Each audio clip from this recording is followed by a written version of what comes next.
a lot, and I was an atheist, raised by atheists, really weird upbringing in the Bible Belt. But a lot of my friends, that my peers in high school and junior high, were rapture preppers. And oh yeah, they want like Ted Cruz, Lady Graham. They want the. Wait, I got to make sure you guys heard what she just said. Okay. I'm sorry. I need to make sure you guys understood what she just said. That her friends were rapture preppers. I'm going to back this up. It's your boy, Darren Dickerson, um, Discovery and Distrust. Um, Let me hit y'all with the intro real quick.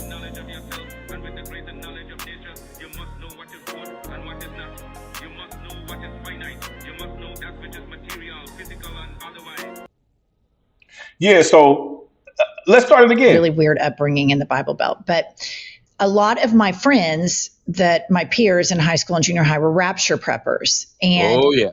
they want like Ted Cruz, Lady Graham. They want the Jews to be in Israel, kind of like places, please. Yes. And then Jesus comes down and sends them to hell. Yes. And then wait, you heard Mark say yes. Yes. Are y'all listening to this? This is crazy. Virgins in death. And then they're lecturing us about bigotry. And it's just so rich and so inherently demeaning to Jewish people. And I also think this is the most co-opted group in America. Trump was able to call Falwell Jr., get the evangelical vote. Netanyahu is now investing in this group of white evangelical Christians to bring them over to Israel and use them. And just last question, just speak to that dynamic of Christian Zionism playing such a huge role in this and kind of emotionally blackmailing. You know, we're accused of virtue signaling. I accuse MAGA of Christian signaling. They weaponize their faith and Christian signal all the time. And this is a central feature of this Iranian war, end of times, apocalyptic freak show they're all into. Wait, before Mark goes, bro, I gotta let y'all hear what she said. Apocalyptic freak show that they're all into. So for y'all who don't know your religious history, for y'all who may have I don't know what you studied in school, and I'm not trying to judge it in any kind of way, but what I am saying is that there are a group of people out there who are end of worlders, end of timer, rapture preppers, and they literally believe that, and that's the evangelicals. But here's the crazy part. Okay, Christians believe Christ came. The Jewish people at that time, not saying Jews, I'm not getting into all that, but there was a crucifixion and they crucified Christ. So the Jewish people, well, time out. Listen to Mark. I mean, you just used all the perfect words to describe it. I mean, this is Christian nationalism is deeply dangerous, deeply racist, deeply anti-Semitic. Many of the people who are supporting Netanyahu from the White House, from the State House, and from Congress are people who hate Jews and love Israel. It's true. There are very few people more deeply anti-Semitic, I have found, than these MAGA people. But they still want to support Israel. Why? For the reason you just gave, because it fits into their vision of the eschaton, of Christian eschatology, or what the end of days looks like. As you said, they think that Jesus only comes back when Israel's rebuilt. And so even though the biblical Israel, both geographically and structurally, et cetera, is not the Israel of today, the nation state built in 1948, they want to believe that because they believe that if Israel's rebuilt, then Jesus will come back. And yes, for those of you who are receiving the support of these evangelicals, watch the end of the play. Whoa. Do you guys understand what he means by watch the end of the play? Do you understand what he's saying when he says watch the end of the play?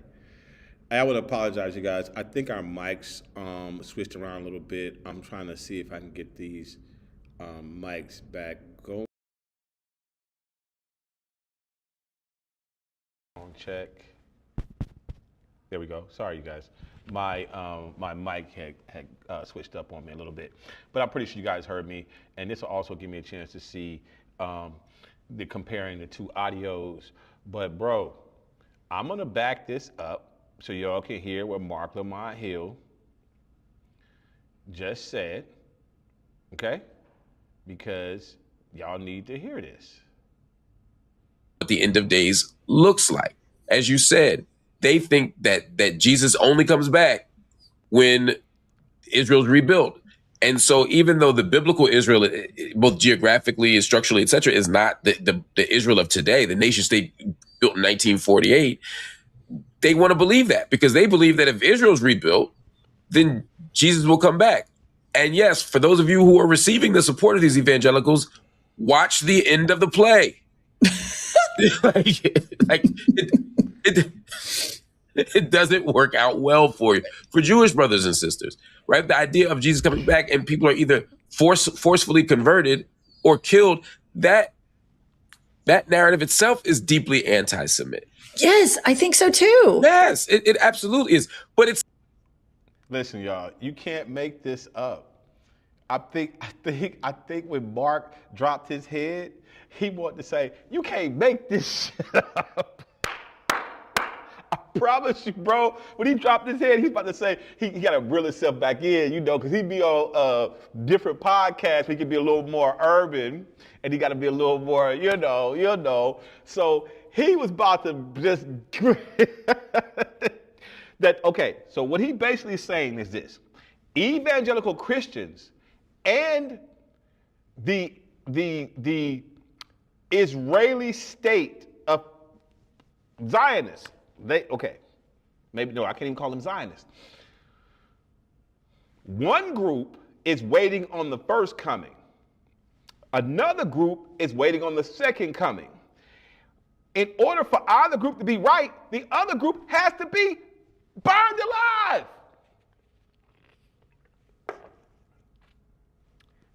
Am I the only one that understands this story?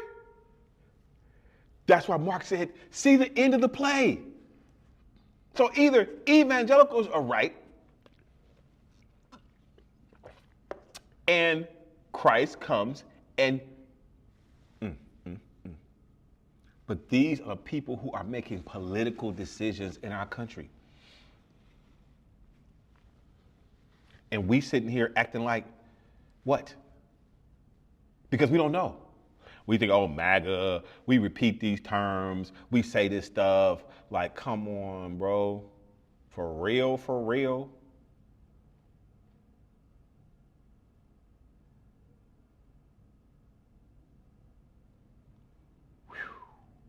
I'm just, and we don't know this. I can stop 100 black people on the street. I can stop 100 black people on the street and probably, depending on where they was raised. Now, white people know this because they go to evangelical churches. This kind of stuff they talk about. End of times, end of days, rapture. Excuse me, y'all. My allergies been starting to kick up. You heard Jennifer say rapture preppers. They planning for this. They want this to happen because they think they righteous. You can't make this up, bro. That's real spit. So while y'all sitting around thinking A, B is going on.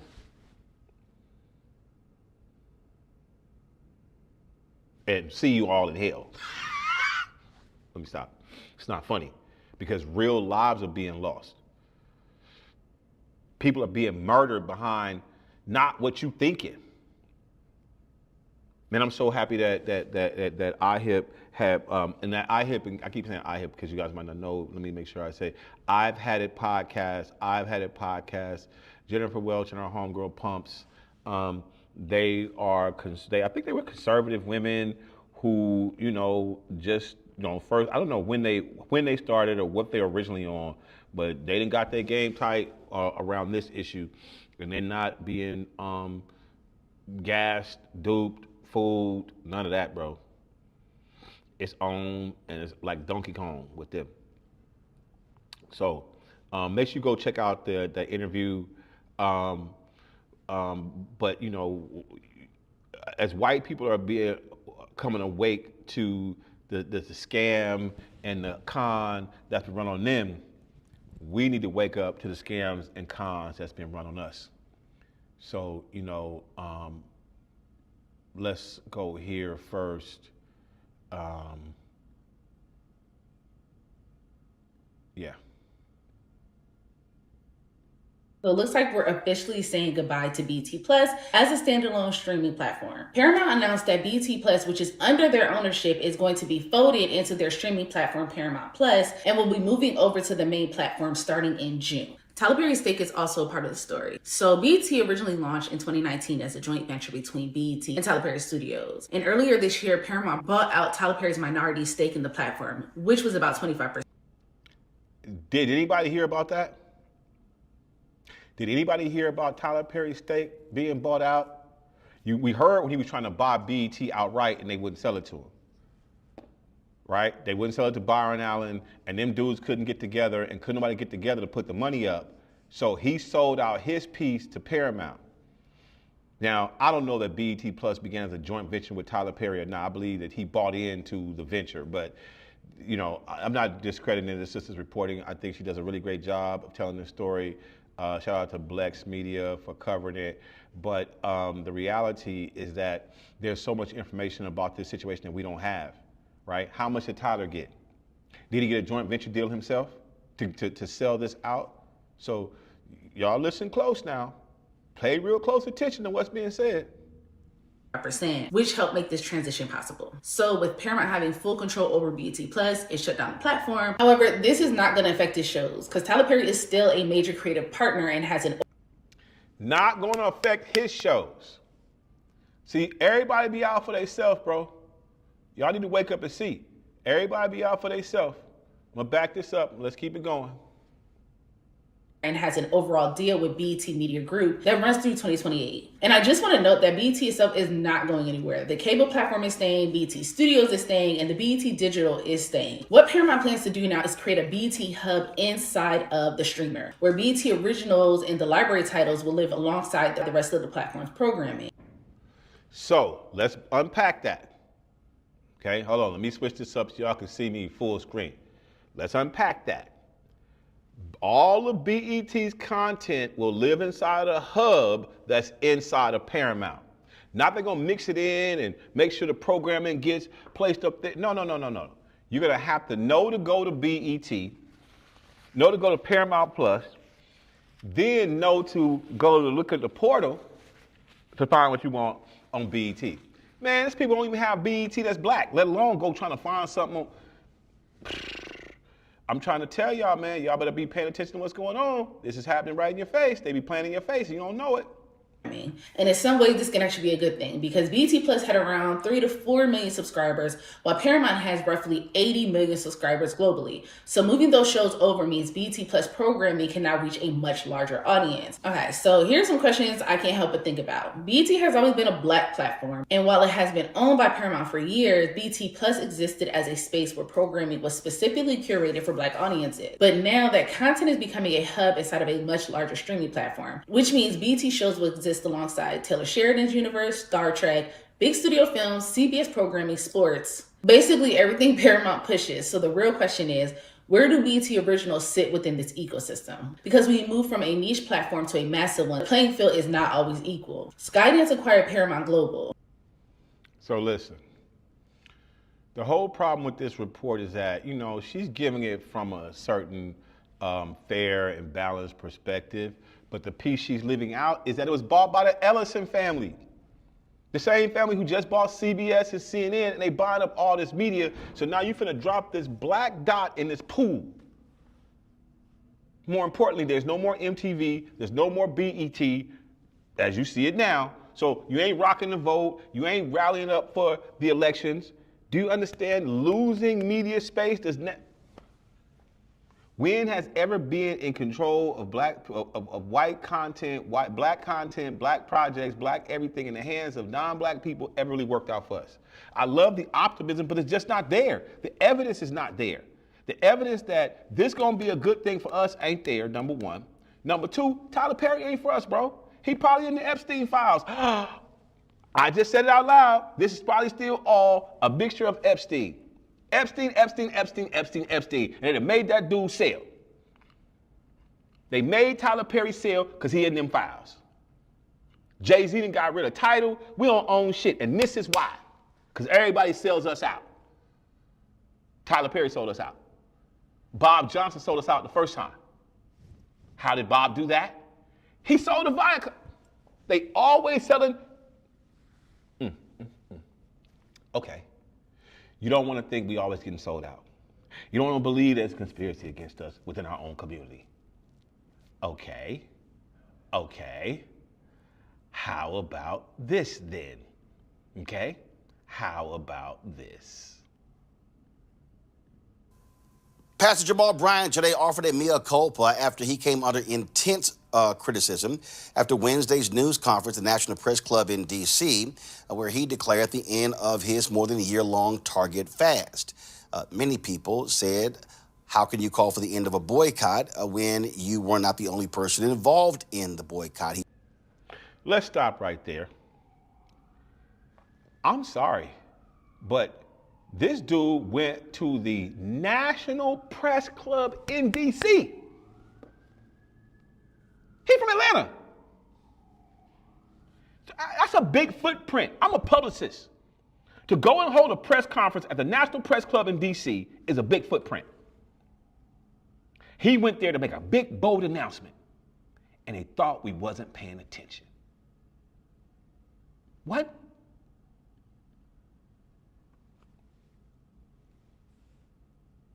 He took to his Jamal Bryant podcast to set the record straight. It was a more than 20-minute video he did. Here's an edited portion of his comments. The very last thing I ever want to do is be a proponent of division. Stop lying. I want us to be together as one. This week, I failed at doing that. When it is that I called for the end of the Target fast, most in our community and culture were disappointed, angry, frustrated, and bewildered. What did it mean? Have you sold out? Have you given up? Yes, you gave it up. They gave you some bread, and now you good. I'm pretty sure you got a couple pastor homeboys you finna look out for. Few folks you're gonna try to hold him down. What up, y'all, man? This your boy Darren Dickerson. Let me hit y'all with the intro.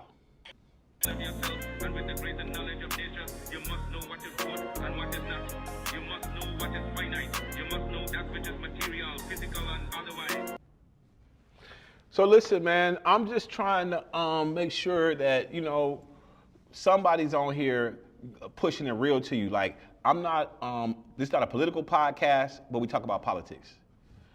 This is news and information, and I'm finna start breaking this stuff down for y'all in ways that you can't never understand. So now, you got Jamal Bryant and Tyler Perry gatekeeping at the same time and being exposed for it, right? I don't know if everybody see the gatekeeping part that Tyler did by selling out, but I've got a late start today because I was working out some of the kinks and the get downs with this platform. So I want to make sure y'all subscribe, like, follow. I got to get that little intro piece with that whole worked out a little bit better. It's your boy Darren Dickerson. This is Discovery and Distrust. We getting better at this show. We're gonna be more up to date, more timely, more everything.